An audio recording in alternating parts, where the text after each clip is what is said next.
And so the you that we thirst for is God. The you that we thirst for, that we search for, is God. And the young people say, don't be thirsty. And what they mean by that usually is when you like somebody and you be like all over them and you're like, don't be thirsty. Amen. Don't be desperate is what they're saying. Amen. But how often are we desperate? How often are we assuming, and you know what happens when you assume? Mm-hmm. Amen. That don't work with God, but when you assume that God is not available, you get thirsty. Mm-hmm. You get desperate. You think that, oh my God, I've got to do something. I've got to make something happen. In a dry and barren land, that's what happens with Roseanne Barr. She can blame it on Ambien if she wants to. But when you're in a dry and barren land, you say stupid things. Yeah. When you're not connected with the I of the I am that is God, then you're thirsty. Yes. To say that we're longing for your hand is truly, we need guidance. We need guidance to bring us back to who we are. We don't have to go far. All we have to do is turn within. Mm-hmm. Guide us to a place where you can cleanse us with your rain. Water in metaphysics represents pure potentiality. So we've dirtied our minds with thoughts of separation, and we need to be purified. We need to let God reveal to us our pure potentiality. So, as Centers for Spiritual Living says, that spiritual wisdom and how it works is the thing. How I am translating that to is when Daddy gets home. I know some of you are probably old enough to remember what that meant when June Cleaver said, wait till your father gets home. Yeah. That usually means you're in trouble. But my topic today is, I am not in trouble. So, if you need to answer that call, if you think you're not going to be in trouble, if you don't, then go out the room. Amen.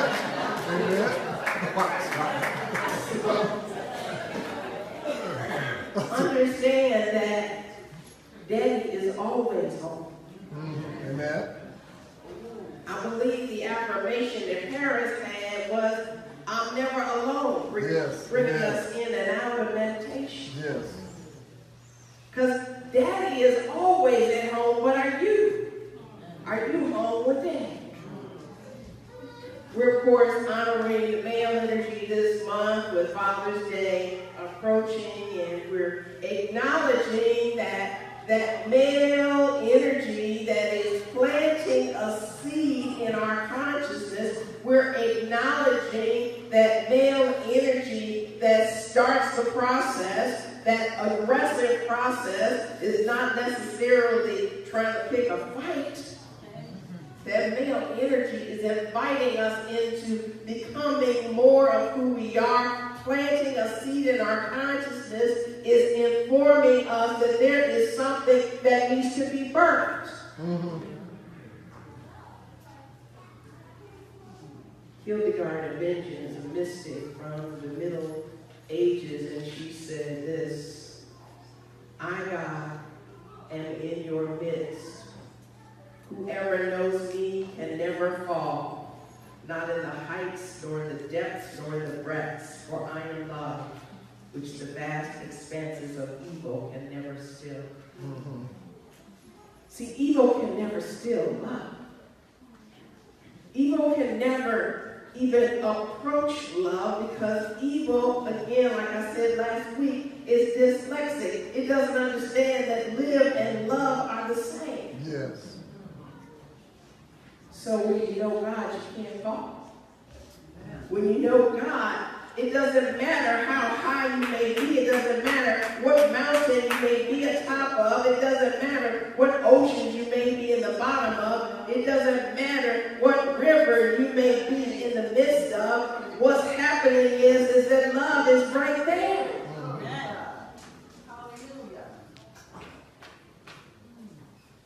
So I want you to know that sometimes when it feels like you're in trouble, it's just a thought. And all thoughts are not to be believed. Amen. Amen. Sometimes that crazy thinking comes in. Did you know that that's the real meaning of Satan? Crazy thinking? It doesn't have a pitchfork. Amen. It doesn't have horns. It's not always red.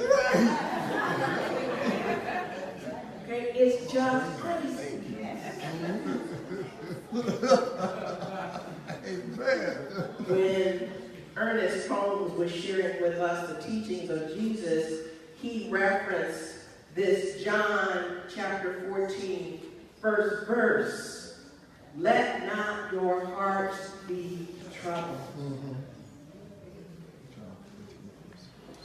You believe in God, believe also in me. See, his disciples were depressed because they knew that there were people who were looking for Jesus and they were not trying to celebrate him or listen to his teachings. They were looking for him because who does he think he is? Acting like he got some authority to speak for God. We got to put him in check. You know, he don't get to do that. We are the prescribed people that run the religion around here. So he can't be coming up in here overshadowing us, upstaging us. We got to protect our relationship with the Roman government, and he's coming all up in here making people think they got power. We got to get rid of him. So that's the gossip. That's the word that's going on around. People don't know what to do with you when you stand in your power. You know that? People don't know what to do with you when you know something and you are not shaken by the events of the world. What's up with you? What's wrong with you? Because they're scared because they don't have it. And they're scared because they want it and you got it. And so sometimes people try to pull you down when you are standing in the truth of who you are. Sometimes you start to pull other people down because you forget who you are. And so when that happens, you're definitely in separation and you're definitely out of alignment with Daddy. You know, you're not at home with Daddy. You stuck out the house, walked down the street, got busy doing something, ain't thinking about Daddy at all. Okay? So Jesus said to them, let not your heart be troubled. See, even when he knew that they were coming for him, he was letting them know, I don't need that kind of consciousness around me right now. I'm trying to hold my own, okay? So even though he wasn't afraid, and even though he knew he was an immortal being, he could recognize that other people were concerned about their mortality. They knew that to be associated with him meant that there may be trouble for them. What kind of people are you associated with? And does that mean trouble for you? See, our hearts can be troubled about many things, and the thing about that is that you then start to think that you can protect yourself. Anybody had their heart broken? Don't be shy. Okay? But it didn't break you. Amen. But here's the challenge that comes with that. You start to put up a wall around your heart. Anybody gonna hurt me? Anybody gonna make me feel like that again? I did not like how that felt. I don't want to go there. And here's how powerful you are.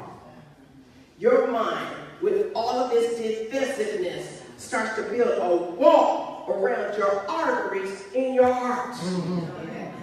If you haven't read The Science of Mind lately, hello, heart trouble comes when you are deflecting love, when you won't let love come in.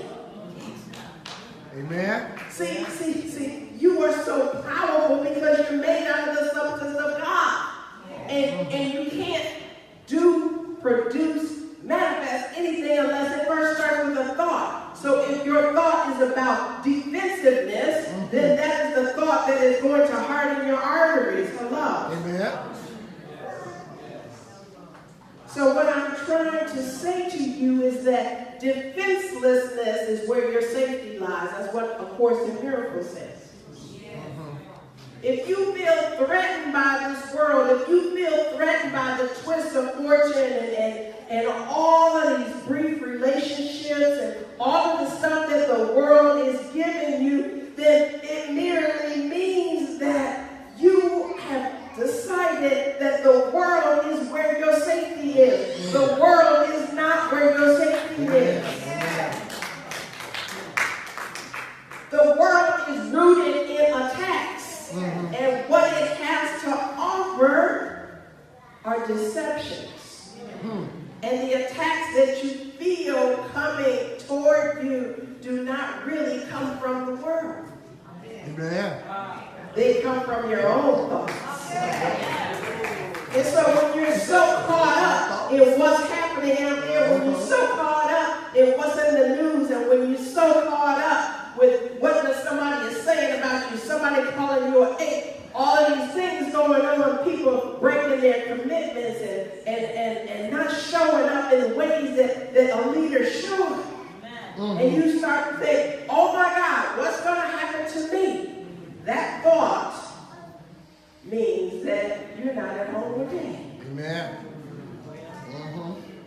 That question, am I in trouble, comes so frequently and so toward the forefront of your mind that what is happening is you become defensive. And so this threat brings anger. How many people find themselves being angry lately? Amen. And when you feel angry, you feel justified in attacking back or defending yourself. Now think about what that does to your body. So you like this, right? So homeostasis flows like this. Homeostasis is a perfect operation of your physical body. All of your systems, your nervous system, your circulation system, everything is in a flow. But when you're like this, then you offset everything in your body so that you become at dis-ease. So you co-create that dis-ease by your defensiveness. How do you need to be defended when God's got your back? I'm just asking. So if you think you've been honestly provoked because, well, if they hadn't done that, then you're giving your power to those other people rather than paying attention to the power that's within you. Just like the disciples were giving their power to the Pharisees instead of realizing the power that's within them that Jesus the Christ had been talking about all along. So defensiveness is a double threat, the Course says, because it attests to your weakness. So if you think you need to be defensive, that means you're weak.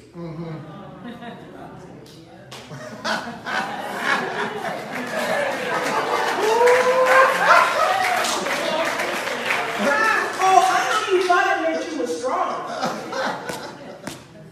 But you were mistaken. Because you cannot set that will work. Yes. To say that someone else is your enemy is an illusion. The thought that someone is an enemy is an illusion.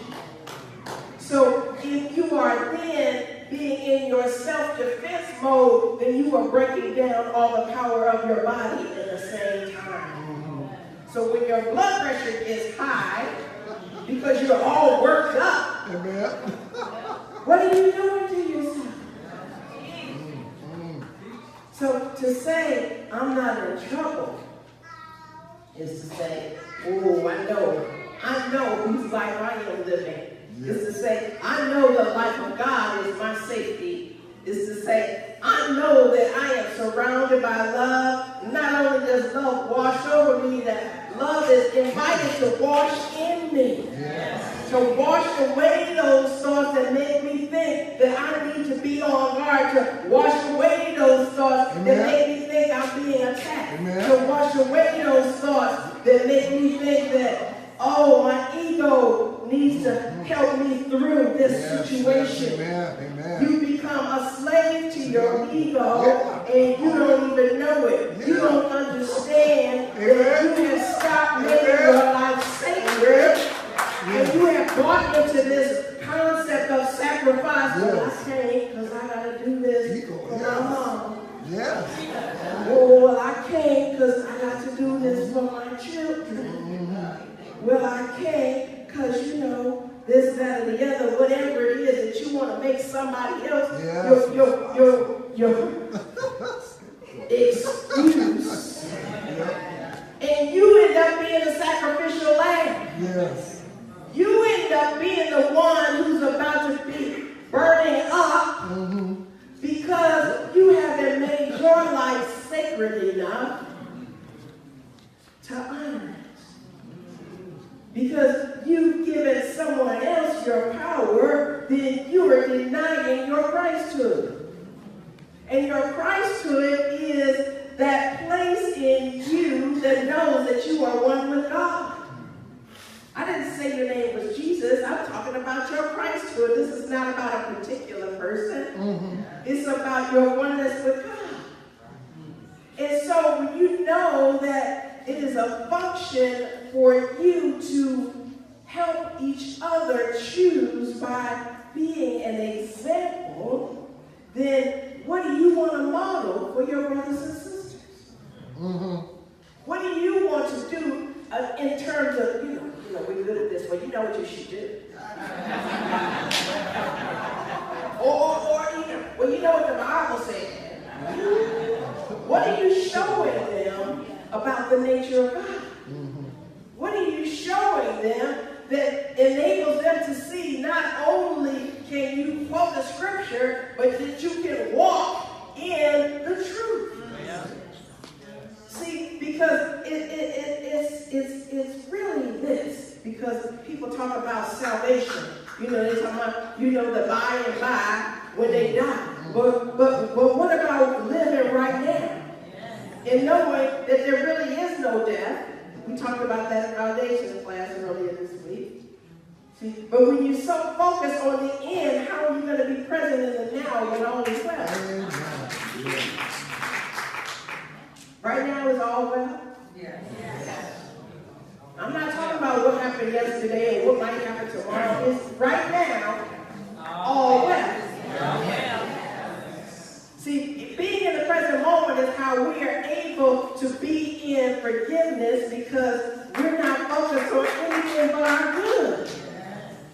And unforgiveness will keep you knotted up. You start having kidney problems. You find yourself spending more time in dialysis than you are hanging with your friends. I'm not trying to step on nobody's toes.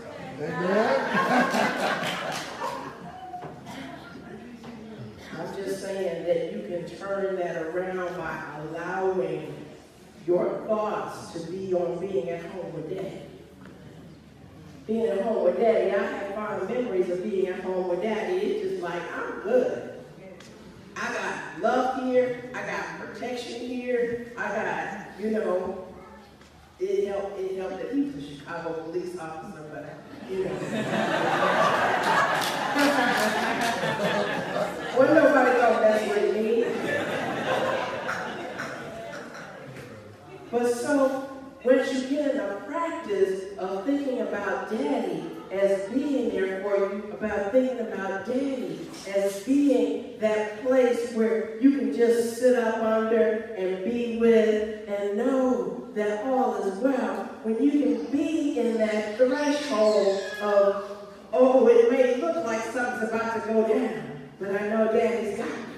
If you can be in that, oh, I am that I am, then you can be in the Christhood. You're in the oneness when you know that the I am that Moses asked about was the I am that he is, and the I am that God is, and the I am that we all are. Because we can use our power for good. We can use our power for our gain. And that Fox says, it makes no difference how deeply seated they be in trouble. Yeah. How hopeless the outlook. How muddled the tangle. How great the mistake. A sufficient realization of love will dissolve it all. Yes, yes. So I want you to let yourself off the hook. I want you to say, you know what? It seems like I'm in some deep stuff right now. And I'm presuming, based on not my arrogance, but on what I could see in people and what they said afterwards, that once I reminded them of who they were, that the water that they were wading in wasn't so deep. You know, once they remember that it may appear to look hopeless, but you know God is in the miracle business. Amen. And I co-create my miracles by allowing God to be the master of my life. Yes.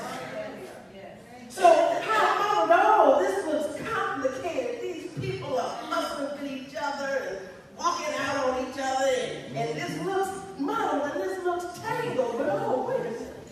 When we sit down and see each other for who we are, we start seeing the God in each other. We start seeing the pure essence and the creativity and the offerings and the humbleness and the availability that we each have to one another. Amen. And all of those knots get. Yes.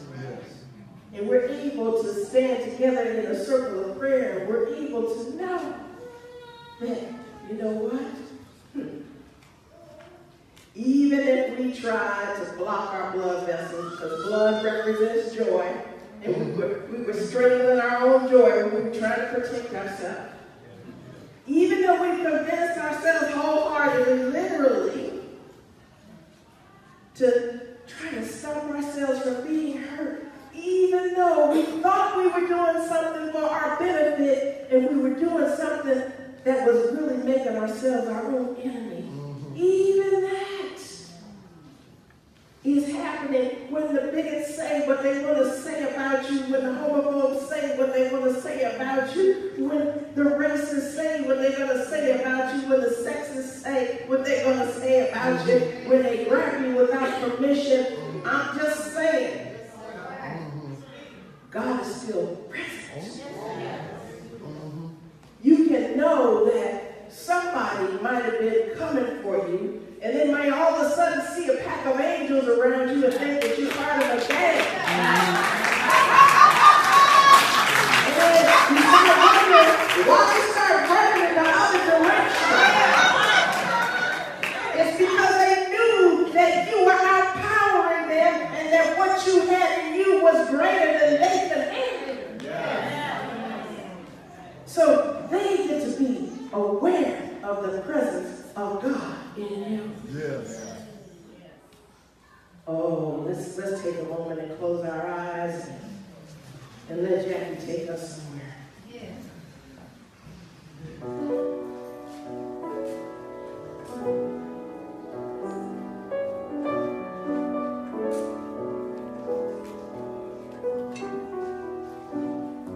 My pain there inside me. is the seed of something greater in you.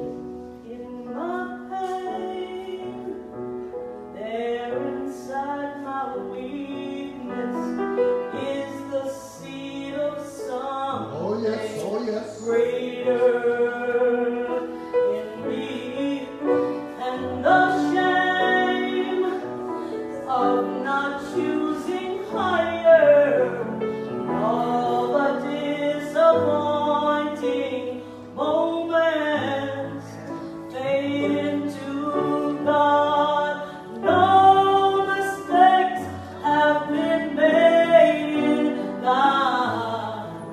All the ways that we seem to fail in God, all fail. It all fades into God.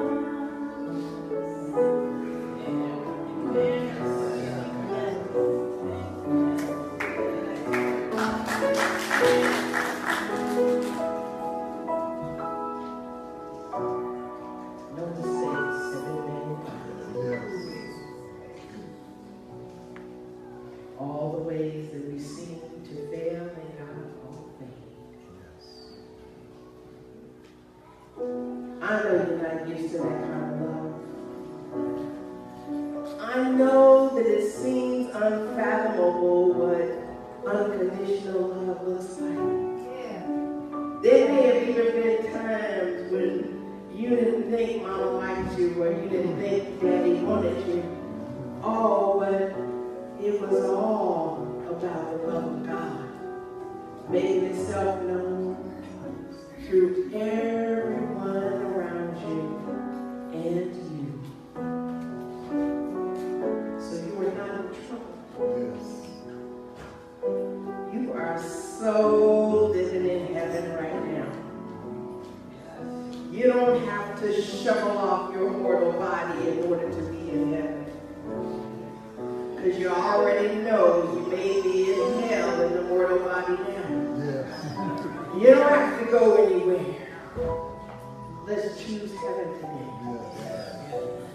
Because when Daddy gets home, it feels just like heaven. amen, amen, yes, Choose heaven, beloveds. yes, Don't yes. say